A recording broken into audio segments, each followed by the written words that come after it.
في الغالب يوم الجمعة بيكون عند ماما، وفي الغالب بكون مقررة كل مرة أنزل الصبح بدري جدا وأفطر معاهم، ولكن بلاقيني بنزل بعد الصلاة. بكون فطرت وشربت الشاي وقربت أتغدى كمان، ومع كل مرة بتكون خناقة انتي جاي تسلمي وتمشي. بس للأسف اليوم في الشتا بيكون قصير قوي، ولكن نحاول نستمتع. ربنا يبارك فيهم يا رب ويبارك في بيوتهم دايما.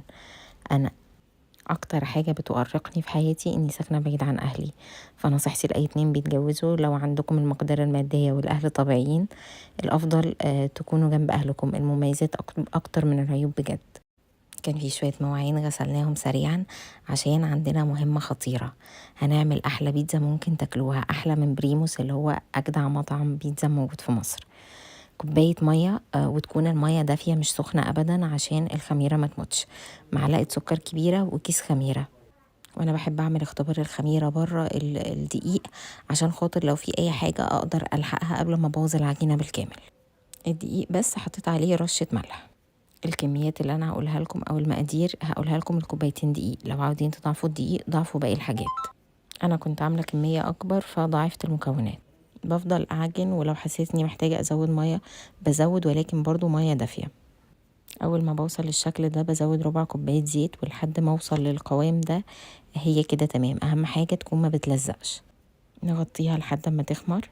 هي كده الحمد لله خمرت، اللهم بارك. وحجمها تضاعف.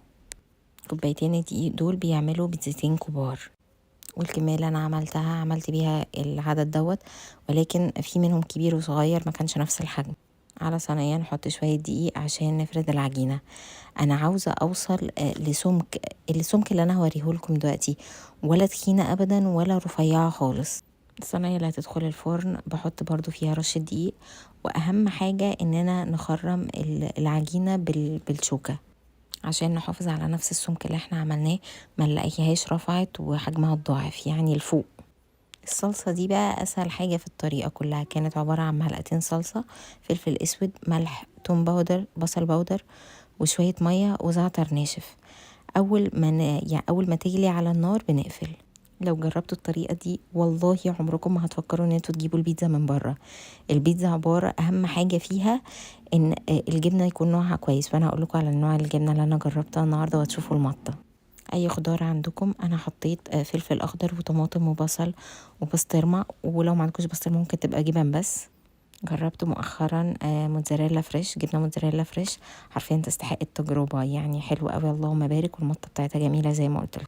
بحطها في فرن متسخن من قبل كده من تحت 10 دقايق، وبعدين على الشبكه تاخد لون حلو وبس كده. جربوها وقولوا لي رايكم فيها. بعد كده اتغدينا وشربنا شاي وقعدنا لحد اليوم ما خلص. وبس كده فلوج النهارده خلص. لو عجبكم ما تنسوش اللايك والفولو عشان انتم مقصرين معايا قوي.